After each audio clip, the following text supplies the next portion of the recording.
Worth is a biographical film. It came out in 2020, premiered at Sundance. They kind of waited on it. I think that they were kind of waiting to release it around September 11th, but of course the pandemic last year, so it didn't come out quite yet. And I think it's because I think it premiered actually it was announced in 2018, if I recall. And I think it did premiere in Sundance. I was like questioning myself there, but no, I think we're good. Came out at Sundance. It's just now getting its limited release. And it got a limited release on the 3rd, and then it hit Netflix around the same time. So you can watch it right now. And I think it kind of originally was supposed to be like, an awards contender for Netflix. It was going to be like a spotlight kind of thing, like a political sort of, that sort of like Sundance-y political, like The Report or something like that. I don't think it got a lot of traction with people, though. Didn't really hit the festival circuit, which I think is a shame. There's some really good performances in this. I mean, this movie is like dripping with Oscar bait. Our two main leads here are Michael Keaton and Stanley Tucci. We also have Amy Ryan and quite a few others.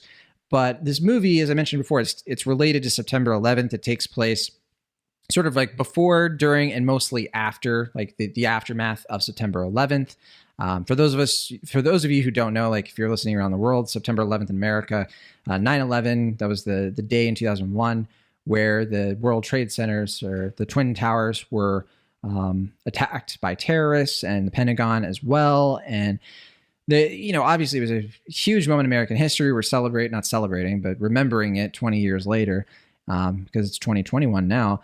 And this movie they're kind of timing it, I think, on purpose in that way. It's about a group of lawyers who pro bono are trying to essentially get a bunch of people to sign up for the 9/11 Victims Compensation Fund. It's something that if you are a person who lost a loved one, like a spouse, a child, a parent, or something like that, you agree to take a payout from the government. Congress passed an agreement to not sue the airline industry. So they were very, very concerned, like right after 9/11, that if all of these victims, there's thousands, if all these victims sue the airlines for what happened, for what happened in this terrorist attack happening, then it could crash the entire economy.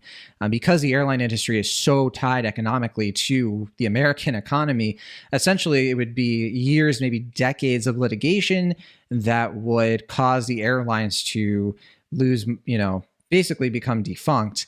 And I have a lot of my own questions about, the sort of like predictions there, like what really was going on there. This movie doesn't fully examine, I think, the sort of like how certain they were that would happen, and the money that the airline industries have these days, especially now that we're watching this like after the pandemic, and we're seeing just the sort of shadiness between like the airline lobby and like the American government and everything. This movie kind of touches on it, but not super deep. But you're supposed to be on the side of the lawyers. They're like, we got to sign up these people. We got to save the economy. We've got 2 years. It kind of starts off as like a heist almost, of like, we got to plan together. We got to get this many people to sign up. We're doing this for free. Then over the course of the movie, they just get bulldozed by the emotion of the people who lost loved ones, the arbitrariness of the bureaucracy, the like sort of like heartlessness of this like formula they created. And man, Michael Keaton and Stanley Tucci in this are powerhouses. And I think that they're just like this sort of like dueling rivalry, but then also this sort of like, reluctant sort of like partnership of minds that I thought was really, really fascinating. I saw this in Sundance. I really dug it. I give it a good grade there. And, I rewatched it, and I maintain, I think this is a really solid film. It does kind of strike me as like the sort of typical Oscar season movie, not one of the best of the year or anything, but, certainly one that will definitely make a lot of people, give a lot of people something to chew on if they watch it on Netflix. But what did you think of Worth, Will? Because you just saw this for the first time. Yeah, I mean, I think solid is the word. I had pretty high expectations for this, not only based on your recommendation, but because, like you mentioned, it is a movie where Michael Keaton and Stanley Tucci talk about serious things for 2 hours, which is my bag, especially Michael Keaton. I love him, and I think he's a tremendous actor. Another Pittsburgh native that I'm quite proud of. But yeah, I mean, I think when I was watching this, I kept thinking, like, if this came out in 2006, and this is not indicative of the quality. This is more just like a comment on where we are with these type of movies culturally. If this movie came out in like 2006, it would have been released by Focus Features, and it probably would have gotten like 2 Golden Globe Awards and like 4 Oscar nominations. Yep. I mean, heck, even in like 2015, that's when Spotlight, like I think that was kind of like the tail end of that era, collecting awards pretty quick, right? Yeah. The Post represents like when that sort of like that well drew like went dry. Right. And now this is the sort of film that like it gets thrown to Netflix with little to no fanfare, and it'll probably be forgotten about, broadly speaking, in like a month. Unless it gets the Trial of Chicago 7 treatment, though, right? I mean, the difference is that there was a narrative with that film, with the Aaron Sorkin. This is directed by Sara Colangelo. Right. So definitely doesn't have that same like box office or that sort of marketing narrative that they had for the Oscar campaign. So, well, I mean, I'm assuming they're releasing it now because they want to correlate with the 20th anniversary of 9/11, but also I get the sense that like just the way they released the film and all that, not even, I don't think, giving it any sort of theatrical release, that they're not really looking at this as a awards contender. Like you mentioned before, they've been sitting on this movie for almost 2 years, and it just doesn't really seem like they had a lot of confidence or faith in it, and that's a shame because I think by and large it is a pretty good film. Like I don't love it, unfortunately, as much as you do. I think the like awards bait quality of it does kind of rub me the wrong way because it is going for something that's a little bit more quieter and character focused. That like the score of the movie didn't really quite work for me, and some of the like bigger, more dramatic moments didn't quite hit as hard. But I think when it is quieter and more character focused, especially during the testimonial scenes, I think this movie really does sing. And I also think Michael Keaton is good, but I think Stanley Tucci is quite great in this. And I also think Amy Ryan is very good. And I get the sense that she kind of gets overshadowed compared to those two performances, which is a shame because I think she's also a tremendous actress. And I think when she is given time to shine in this film, she's quite good. And I think of the 3 films that we're talking about, certainly it's my favorite. Though it didn't hit me, I think, emotionally quite as hard as I was hoping it would. And I'm still kind of trying to figure out why exactly that was. Difficult topic. So yeah, I certainly can understand, some hesitancy with this movie. I'm sure a lot of people feel that way. Adonis Gonzalez, you just watched Worth as well. So what was it worth to you? I really enjoyed it. It is a very hard topic, and I'm actually kind of in the same boat as Will. I'm still trying to determine how heavy it really hit me, because I did look at a couple reviews after I watched the movie, and it doesn't seem like it hit as hard as it was going for, especially with the source material. But I don't know. The testimony scenes were very, very, very hard for me. Like they were very well directed. It almost felt like I had to look this up because I was like, are some of these people who actually experienced this and they had them come on as extras? I don't know. I couldn't find anything about that. I think they are just extras, but they were very well done. Michael Keaton does a great job playing this lawyer character who's kind of in the middle of all this, like this philosophical / economical discussion about the worth of life and this huge tragedy that nobody could have prepared for, like absolutely no one. There's not enough Tucci for me, if I'm being honest, because I think he was great, but I don't think that he was in the movie as much as I was expecting him to be. But when he did show up in the movie, I mean, he stole the show every time. And that's something that's, I feel, is very hard to do when you're working alongside Michael Keaton. Like when Michael Keaton's at his best, he's usually the show stealer, but Stanley Tucci is an incredible actor. He always envelops himself in his roles. I really enjoyed it. I don't know why it didn't hit me as hard as I feel it should have, and I can't really give like a definitive answer. I guess I would say it is because it does kind of lean a little heavy into the Oscar bait theme a few times, whereas I don't know. It felt like it could have got a little more personal, I guess, if that makes sense. But I don't think it was like a weak movie in any sense of the word. I think it's a very strong, heavy contender for the Oscars, and I think that Keaton and Tucci and Amy Ryan do their absolute best in this movie. Like they're incredible actors. I don't know. I definitely agree with Will. It didn't hit me as hard as I feel it should have, but I can't really explain why it didn't. Well, my theory for that, and I do want to start by saying, the actors that I think you're thinking of, Adonis, like they're all like actors. Like like the main ones with a lot of speaking lines. The Donatos are played by like I think one of them, Laura Benanti, is like a really acclaimed like theater, stage performer. Yeah. I could tell she was an actor for sure.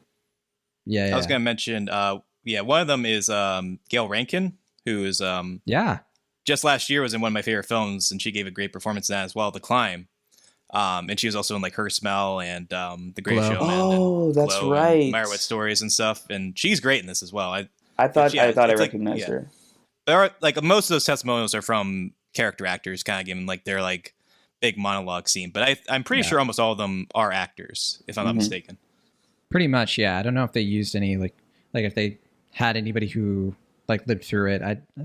I would be surprised, but I guess it's possible. And I think someone might have gotten cut because unless I missed it, like Mark Maron was credited, but I don't remember seeing him in the film. I don't know if he was like one of the testimonials that got cut. I don't know. Yeah, because I don't remember him in the movie, like the Sundance version. So I don't know if that. But I do remember seeing. Yeah, he was credited, and yeah. But that said, I think my theory for why I think this movie, I kind of in the same boat. I think that it starts off really strong, and I think this movie has really good structure, really good trajectory, and it's going in the right direction. And it kind of just starts off with this very like avant-garde question that's kind of off-putting, but also sort of like comforting in the sort of like simplicity and binariness of it. And it's like, what is a human life worth? And this movie is like very upfront about Kenneth Feinberg, our main character played by Michael Keaton. He has a very specific philosophy about what the answer to this question. He's like a number, he's got that accent, and he has this like worldview of life that boils down to numbers. And, it comes down to like a negotiation. It comes down to it's worth what it's worth, and it's not necessarily fair, but there's like this sort of coldness to it. And the movie is driving away from that the entire time, right? There's like, this movie could have went the entirely opposite direction with Ken Feinberg, with Michael Keaton's character. And I'm glad that it didn't, because like it could have very easily just made him like a really terrible person. He could have been Lee Quinn, who, and the actor's name is escaping me right now, but that's the character's name, who's pretty much like Tate Donovan. Tate Donovan, thank you. He could have been Tate Donovan's character. He could have been like this cold, calculating, and in the beginning, in a lot of ways, he was. But even at the beginning, I could see that what they were trying to do with this character was kind of show that he's in a very precarious position. He's in a very unexpected position, one that isn't of the norm, even for the career that he's in, which typically deals in death, in like things that other people wouldn't really want to deal with. And I'm glad that even though they established that he's not like the best person, he's not a hero, and his intentions getting into this might not have been entirely selfless. Like he even mentions like it might have been because of ego. But I do like that they didn't just make him like a caricature in that regard. Like it did feel like he was trying to do the best that he could, and the movie kind of leaves that question, like what is a life worth, a little bit open-ended, because it's really not a question you can definitively answer. Like everyone's going to have a different opinion because of circumstance, because of context. And it's not something that can really be answered, but I do like that the movie sort of strays away from just going like, oh, it's worth any certain amount, Like, I think that Stanley Tucci in a way was sort of playing that devil's, not devil's advocate, but like the lens of the audience, and sort of showing Ken like he's the moral center of the film. Right, exactly. That's why I say I really wish there was more of him in the movie, but I do love how they used him whenever he showed up. He gave such an impact, and asked all the right questions and said like all the right things, for me at least, where I was like, wow, okay, I was already into this movie, but it's sucking me in even more, because this is really, really interesting stuff. His speech about the bridge is terrific writing. That scene with them in the office, really good advice. Yeah. For me, though, I think to kind of go off of what Adonis was saying, I think the movie is very competently made, and I actually like that it is fairly dry and willing to be a bit, I guess, unapproachable. I guess in terms of like playing a character who is a bit of a challenge, like morally to pin down. And I also appreciate that, like from a filmmaking standpoint, we often see like in the beginning or the first half of the film, Michael Keaton's character is often like facing like the center, or he's like in the center of the frame, kind of because like he feels like he has like a sense of like certitude about like what's going on even during this perilous time. But as the movie goes along, like he's often shown like on the side of the frame or like adjacent to the center. And I think it's like a small thing, but it's like not super showy. I mean, I think it's done pretty well throughout the film. But I also feel like at the same time that the movie has like a sort of workman quality to it, where I was constantly thinking about like how they were executing the film. And for something that's fairly dressed down like this, I think thinking so much about the execution of the film and the performances took away from me being as invested in the character and the stories as much as I would like to, at least. But I think in terms of what the movie is doing and what it's trying to accomplish, I think it is well done. It's well acted. I agree. Definitely, I think Stanley Tucci is not only the star or the highlight of the film, but I think he should have been in it a little bit more to really bring the themes home in a way that would have been even more impacting. But I definitely think it's worth a watch, especially if you can get it on Netflix. I think it's, it's a sophisticated movie for adults, and these are becoming more and more rare, unfortunately. I do think the moviness of it does get in the way of approaching some of the more raw and earnest questions that it's trying to do. And also, I just, since you brought it up, I kind of find like the lecture scenes like that in the beginning to be kind of tropey in a bad way. Like I just feel like that type of thing is really played out, but that's not really here nor there. But I'll say like outside of that type of stuff, I think the movie generally works and it's able to be impactful as it wants to be. But like I said, I also think a lot about the execution of the film while I'm watching it, and I'm not as emotionally invested, I think, because I'm thinking so much about like how they approach the movie from a filmmaking standpoint and not just being fully invested in the characters and the performances. But I think when it is able to be impactful, especially like we said during the testimonial scenes, it is really rich and haunting in particular scenes. So certainly I think more often than not, it works and succeeds at what it's trying to do. Yeah, I think we agree more than we don't. Yeah, just a few things there that I'm kind of like, I think, when it comes down to me, like what I was getting at before too, my theory for why I don't think it's as hard hitting. I think that what it comes down to is like you have this whole movie where, and we should say this is based on a book, I think, that Kenneth Feinberg, a book or a magazine article or something. He wrote like something about this experience, and the movie kind of gets into like what he did after this stuff and all that. But I think that there is a sort of like egotistical quality to this movie because it really centers around this guy, because it is his story in a lot of ways. And some of that rubbed me the wrong way, but only because it felt a little bit to me like the movie is so focused in on, answering the question of like, what's going to happen to this guy, when it's really supposed to be a movie about catharsis for these people.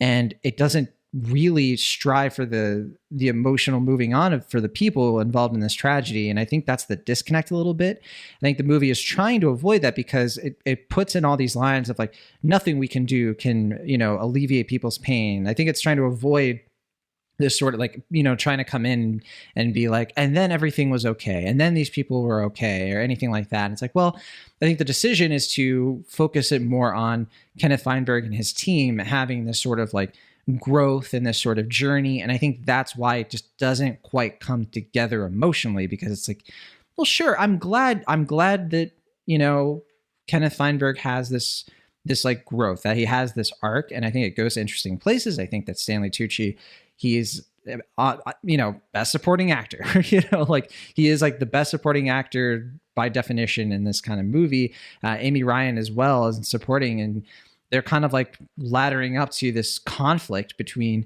this sort of like cold bureaucracy numbers game of trying to do the right thing, but staying within the confines of the system and having that moral center, as was mentioned. And I think the movie just sort of like gets to a point where it's like, well, we got to end now. And instead of kind of sticking to its guns on being like, well, you know what, when it comes to the question, what is life worth? There is no easy answer.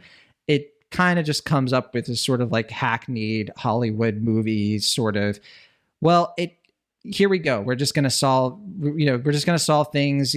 Kenneth Feinberg gets a moment with Tate Donovan's character, there's, it just kind of goes like the moviness, I think you said, Will, kind of gets in the way, I think, of like an ending that would have resonated more and would have had more of an effect. And I think it's a testament to how some of the more impactful scenes to that effect are with the Donato family. And, there are a few like final notes of that, particularly with Laura Benanti, who just, her last scene great. Is fantastic. I mean, it's so good. And yeah, I think that stuff kind of outshines, I think, what's lacking ultimately. It's like, yeah, it doesn't quite have that punch at the end, but it does have so much good stuff along the way that it's easy to recommend it.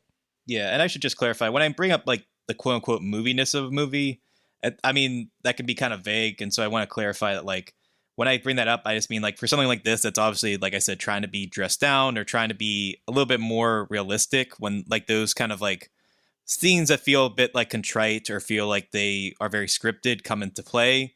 They kind of take away. Sorry, contrived. My apologies. But like when those elements or scenes come into play, I think they take you out of it because the movie itself is trying so hard to be closer to realism or reality that like when it feels like there's some like artifice in the room, then they stand out. They're a little bit more jarring. And that's what I just want to clarify that. The same issue with Trial of Chicago 7, I thought. Yeah. Oh, for sure. Yeah. More so with that film than I think in this one. I was going to say, I really would have liked to see more of Shunori Ramanathan, and I'm sorry if I'm pronouncing that incorrectly.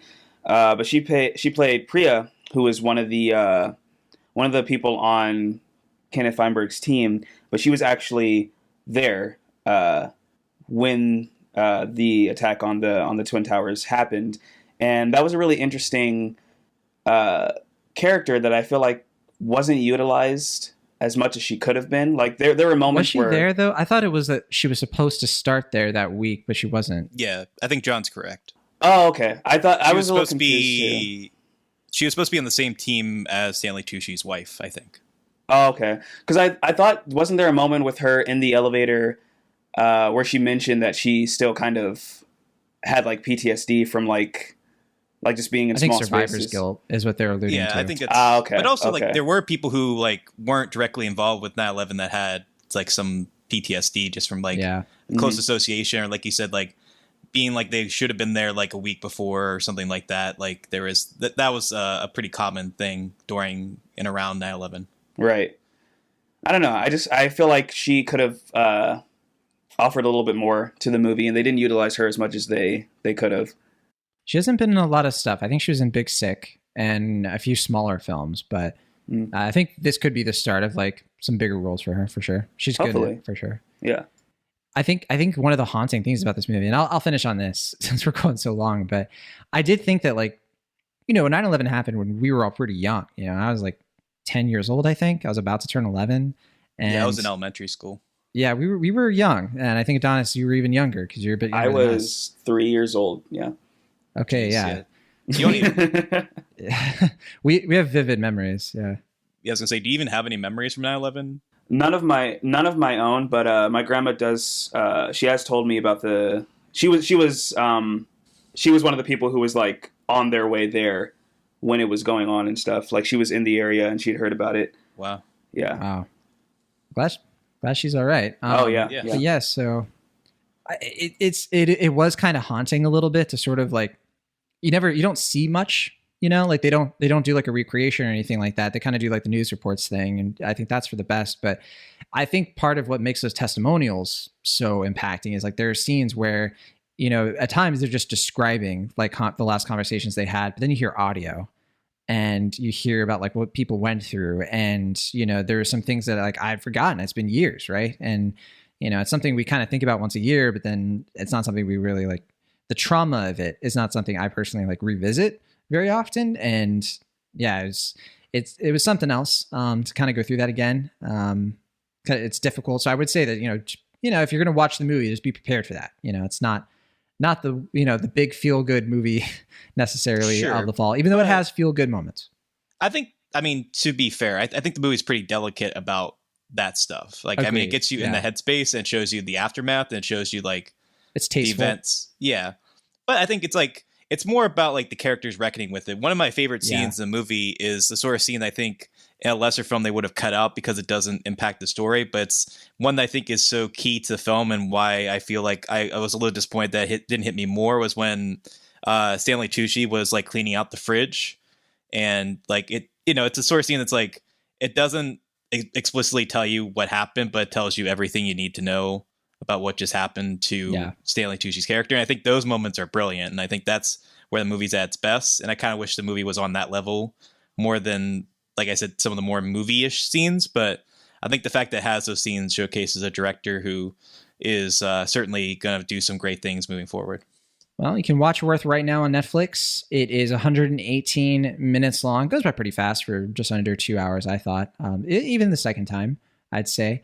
Rotten Tomatoes time, though. Let's see who's going to come out on top. I feel like you guys are basically tied at this point. You both got a little bit here and there. But let's see what happens on this one. Worth. Will Ashton, what do you think this Rotten Tomato score is? Best guess. 78%. And Adonis. I'm going to go 75%. So I think Will's cheating. 78%. I think Will was like, 78? well, I got to win this thing. It's exactly 78. Oh, wow. Oh, man. Out of 73 reviews. Adonis, you were close, but you have a chance to redeem yourself, Adonis. You go first. Audience score. Let's go. Oh, I'm going to go 85%. 85 for Adonis. And Will? I'm going to go lower just because it seems like the type of film that audiences aren't crazy about. So I'm going to say 64%. It's in between you two. It's 77.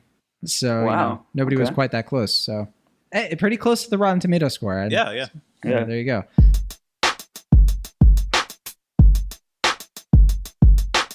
Thank you so much for listening to our show. Be sure to subscribe to Cinemaholics on your favorite podcast app of choice or find us on YouTube. See you all next time.